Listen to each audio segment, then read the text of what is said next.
Hi, I'm Gordon Burkell from Filmmaker U. At Filmmaker U, we create courses for film professionals to deepen and diversify your existing skill set. You can learn more at filmmakeru.com and of course, follow us on Twitter at filmmaker_u.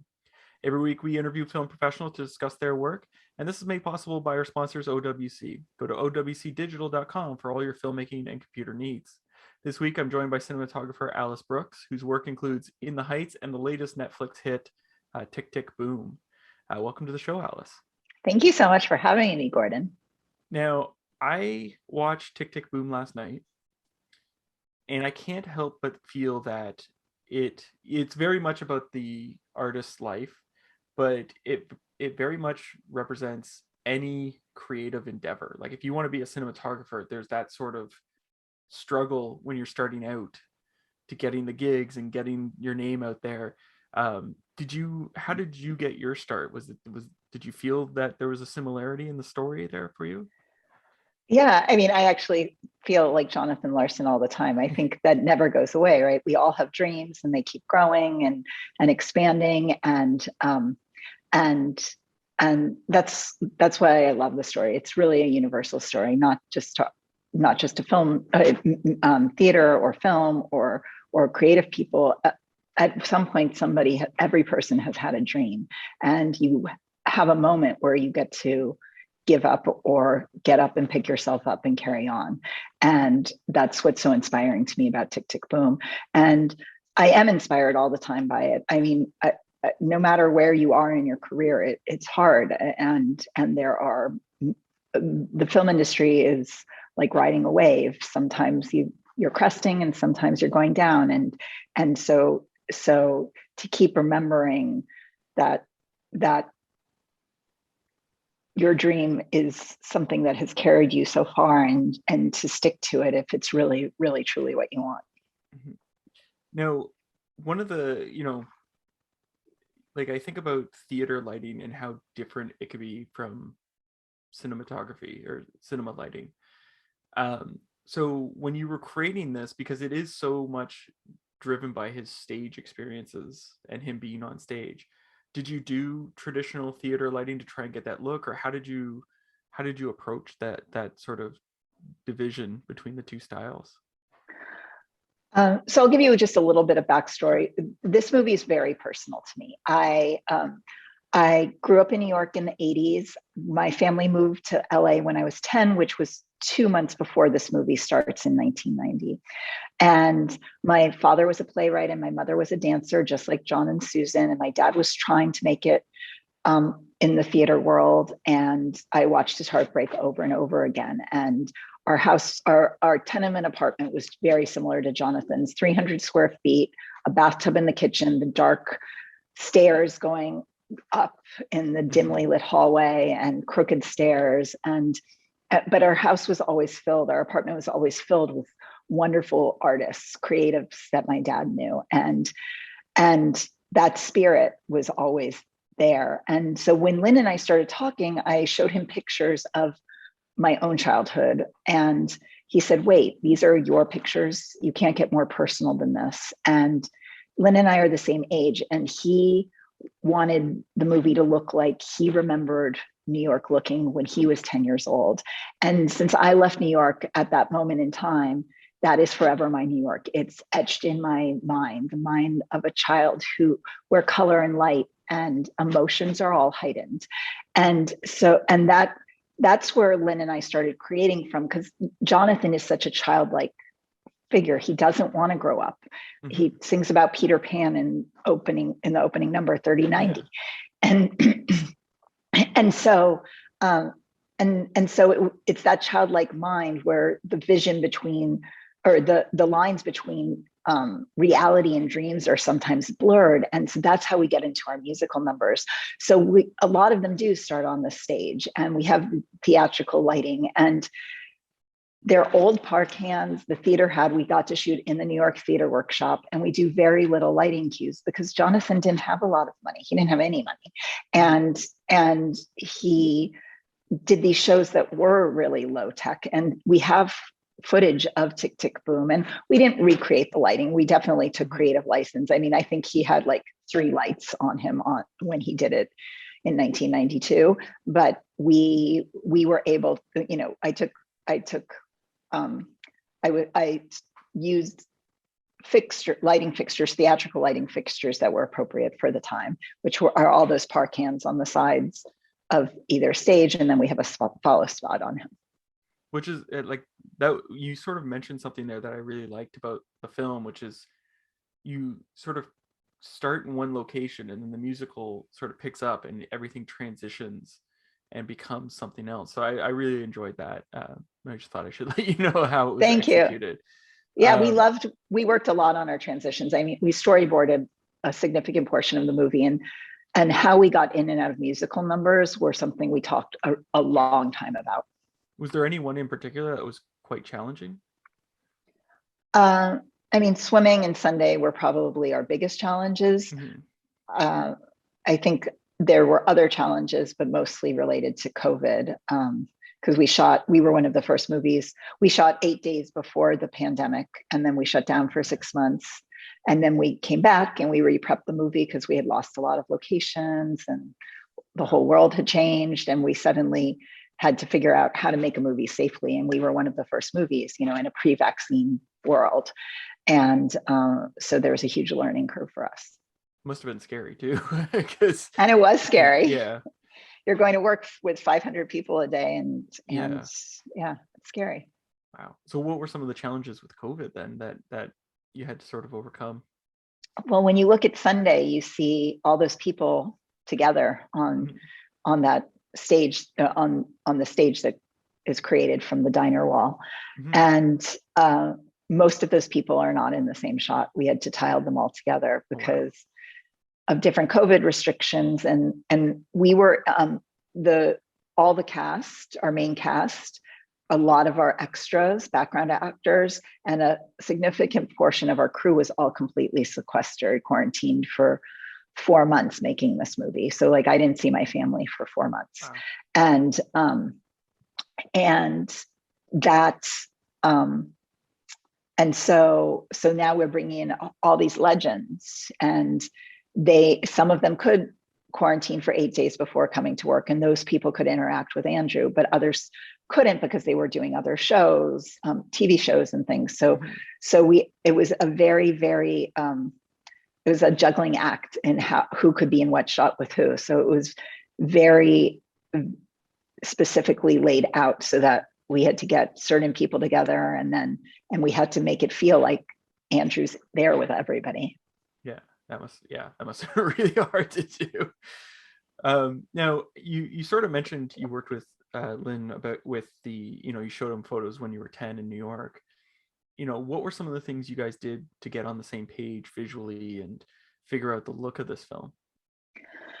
We looked at lots of photographs. I felt like New York street photography could be a huge influence, especially New York street photography during that time period. And Nan Goldin ended up being a big reference for us. She shot lots of photographs in the 80s and 90s and in New York, and they were many self-portraits. And her work is described as a private journal, photo journal made public. And in many ways, I feel like Tick, Tick, Boom, the show Tick, Tick, Boom is very similar. I mean, it is all of these anxieties and fears that Jonathan has. And then he made it a public show. And so I thought she was a good reference. She also photographed lots of HIV victims. And so we had wonderful, wonderful photographs of that time period with the complete crisis and sadness of AIDS. Yeah, he might be slightly outside of that community in documenting, but did you ever look at Jamal Shabazz's stuff? Because he documented New York in the 80s. It was so long ago now because we prepped it 2 years ago. Yeah, and then you had to stop. Yeah, so I don't remember I know I looked at Vivian Mayer. I can't recall, everyone we looked at. Yeah. Okay. It was just because I've seen his work a lot from the 80s. And then Basquiat was also a big, I mean, Oh for yeah. me, it was a big reference. It's one of my favorite movies. It came out when I was 15, right at the time I decided I wanted to be a cinematographer. And I love Julian Schnabel's work. And Lynn and I talked a lot about Julian Schnabel as a director, because he is a painter and then he directs. And Lynn is a composer, and this was his first directing endeavor. So that was a reference. And Cabaret we watched over and over again, and lots of other wonderful, great musicals. Sunday in the Park with George, the PBS special. Now you mentioned this is Lynn's first film. So how did you, because one of the things I found in post-production is a lot of times you're sort of calming the director down a bit because they're stressing out. So with a first-time director, but someone who's so successful in theater, like what was that relationship like? Did you need to keep him calm, or was it just like let him go, or how did that work? The thing about Lin is he has 20 years of theater experience under his belt, and he brought all that to making a movie. And it was a very, very different approach to our prep period. I think we prepped the movie for 14 weeks before we started shooting originally back in 2018, early 2019, 2019, early 2020. And so when we did that, he brought this idea of workshopping, which in Tick, Tick, Boom, there's a workshop. Jonathan's workshopping his show, and it's a show he worked on for 8 years. And in theater, you can work on a project for years and years and years before you ever have a public performance. You workshop it, you try it out, you try different things. And so that idea Lin really brought to our prep period. You can have a sip of water. Sure. Because it was fascinating to me, because we didn't have to have all the ideas immediately. We used it as a discovery process. We had 14 weeks to discover how we were making the movie. And it was constantly uncovering things. So Lin, the storyboard artist, and I would meet. And that's usually the 3 people who storyboard. But that wasn't all. We also had the production designer, Alex DiGirlando, the AD, Mariella Comentini, and the writer, Stephen Levinson. And I've never had such direct access to a writer during prep before. He was there the whole time. And so Stephen would read and act out the scenes, and then we'd start talking about how we were going to shoot it. And Alex was there to show us models of the sets or drawings of the sets, and able to like explain how the sets worked, so that maybe it would spawn new ideas. And it was just this wonderful sort of salon collaboration between all of us. And then Grant would go draw, he'd come back, we'd look at it, and then we'd refigure out things. And then I'd take the storyboards and the pre-recorded music that was happening simultaneously, and I'd cut animatics together. And then we'd be able to look at the whole scene to the cut music and go, oh, well, we were really going to need a crane shot here, or we're too far here, we need to be closer. Yeah. Now, I've never had the opportunity to interview a cinematographer who's worked on musicals, and you worked on Into the Heights, you worked on this. What are some of the challenges that young cinematographers might not be aware of, that they should be aware of if they're taking on a musical? Musicals are like shooting action movies. It's very similar. Dance is you have a dance choreographer, you have a stunt choreographer, and there is, and the planning. I mean, every movie needs tons of planning, but I really think to be successful at a musical, everything needs to very meticulously be planned. And then you can throw out the plan and create when you have the actors there in the set. But it really is like carefully molding how you're going to shoot each scene as if you were doing an action movie. Interesting. Now, you also mentioned earlier when you were talking about your father and having all those artists around. One of the things I always love to hear from cinematographers or colorists or directors is where they go for their inspiration, not just the stuff for the film, but like where they like to sort of turn to for, I guess, revitalizing their creativity or getting excited about art again. Is there, was there artists that you met when you were with your dad in New York, or artists that you've discovered since that you think are really sort of get you excited about cinematography and art again? Yeah, I mean, I actually love to watch older movies. I I mean, of course I watch contemporary movies, but when I'm like starting to prepare for a movie, I love to watch things that aren't contemporary, because otherwise I feel like things can be just on trend rather than serving the story. Mm-hmm. So one of my favorite movies to watch just to be inspired constantly is The Natural, which Caleb Deschanel shot in the early 80s. And I remember watching it for the first time. I was like 5 years old, and my dad and I watched it on our tube TV, and I was curled up in his arms. And I mean, it's the first movie I really remember watching. And has been such, every time I just feel like, oh, let me watch something that just will just like make me love cinema. It's that movie. And then other things like non-artist things that inspire me is my child. I have a 6-year-old daughter, and like watching her do her own art, or her just be inspired by these little teeny details that as adults we forget how special little teeny things are. I think inspires me a lot, and to just look at the world through the eyes of a child. And then the last thing is I wear contact lenses, and people go, why didn't you ever get laser surgery? Every morning I spend the first hour to 2 hours of my day without my contact lenses on. And I'm nearsighted.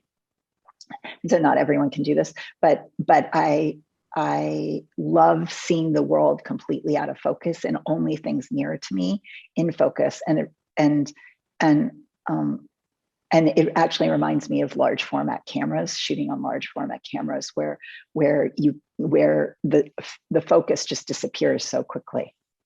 Wow. And like I have to agree with you on the daughter thing. I have a 5-year-old daughter, and we had our first snowfall about a week ago, and my wife and I were fast asleep. It was Sunday morning, and at like 6 a.m, the door just burst open, and she's like, "It's snowing!" you're like, "What's going on?" And then we come out, and it was just like, "Okay," and she's all excited about snow, and we're like, "Oh yeah." Yeah. We're usually like, "Oh, I gotta drive in this." I know. It's just amazing what they think of, and how they respond to things, and colors that, I mean, my daughter right now likes to just pick one color, and so she's like tone on everything, and it's just fascinating. Now, you talked about the Sunday scene being a tough scene to shoot. What was it that made it so challenging? I mean, the COVID of it really was the biggest issue. And Lynn and I had to change a lot of our original ideas. We storyboarded this before COVID, and then because we couldn't have lots of actors in the frame together, we had wanted the Sunday brunch to be handheld, chaotic, tight, just feeling that intensity, building to when he says brunch. Opens his eyes and says brunch, and then everything is calm and lyrical and flowy. But now we couldn't do flowy camera because we had to tile all these shots, and it was too expensive to do them with motion control and too time consuming. So we had to very specifically pick how we were going to, when we could move the camera, and then we actually went back once everyone was vaccinated and picked up a couple of extra shots. Everyone wasn't available, all our legends weren't available, but we then were able to get a couple more moving shots, and just by carefully deciding where the camera moved, it has that feeling of flowing that we wanted initially, that we were so worried we were going to lose. Yeah, no, when you said that you had those, like, I don't see the issue there. Like, it just flows so nicely. So I didn't see any of that. Now, and then also trying to figure out, right, like we wanted it to turn into this Seurat painting, and so and have this painterly quality. So going from sort of the grunginess of the interior of the restaurant to when the wall comes down. And for me, that was my challenge, right? Like, how do I make it have a painterly quality compared to the rest of the movie? And it's the brightest scene in the entire movie. And the sun essentially becomes like a spotlight from a stage, or from the audience in a theater. And I overexposed everything just a little bit and then dialed it down in the CDL so that everything felt just a little bit heightened. Because you talked about the CDL, but like, how do you like to work with your colorists and your DIT to get your looks? So on both Tick Tick Boom and In the Heights. In the Heights, I found this amazing dailies colorist named Dustin Wadsworth. He had just finished Joker, and I'm like, I want him to do our dailies. And then our DIT was Abby Levine, and he probably was one of the first DITs in New York, and in Local 600 in the Union in New York. And so the three of us worked really closely together to figure out our flow. And I would go to the first couple of weeks, I would go to the lab at RAP. I would go over there, look at all our dailies, well, half our dailies, our morning break, because our night, or this after lunch hadn't been transferred yet. And then Dustin and I would work together to make sure, all the colors that Abby and all the CDLs that Abby and I were creating were then translating the right way, and that was really what I wanted. And so that first 2 weeks was a very fine tuning process. And then only every once in a while, because of COVID, Company 3 also had this amazing remote system. So if I was worried about like the CDL we did on set, I could call Dustin and we could do a remote session. So I could just be in my apartment, he could be in his apartment, and we could look at what we had done on set and decide if we wanted to change it. And then the final colorist is Stefan Nakamura, who I've worked with many times before. And that process is great. I'm with him the whole time. I love, it's a very easy flowing conversation. And I trust him and to make sure I haven't gone too far with something. And we always knew we were adding grain to this movie. And so it was also, that was really the question mark of how far do we go with the grain. And we ended up picking a grain that we picked at the very beginning of our prep in January 2020. So it really, so I love all three of them are fantastic and added so much to our movie. Now I have one last question for you. And I ask this of everyone we interview. We've been stuck in the pandemic for quite a while. And during that time, a lot of people turned to streaming services for entertainment and to get away from the pandemic. Is there a show or a movie you've discovered over the past year? Yeah, last year, exactly a year ago, we're like stuck home for Christmas. What do we do? And we watched Soul.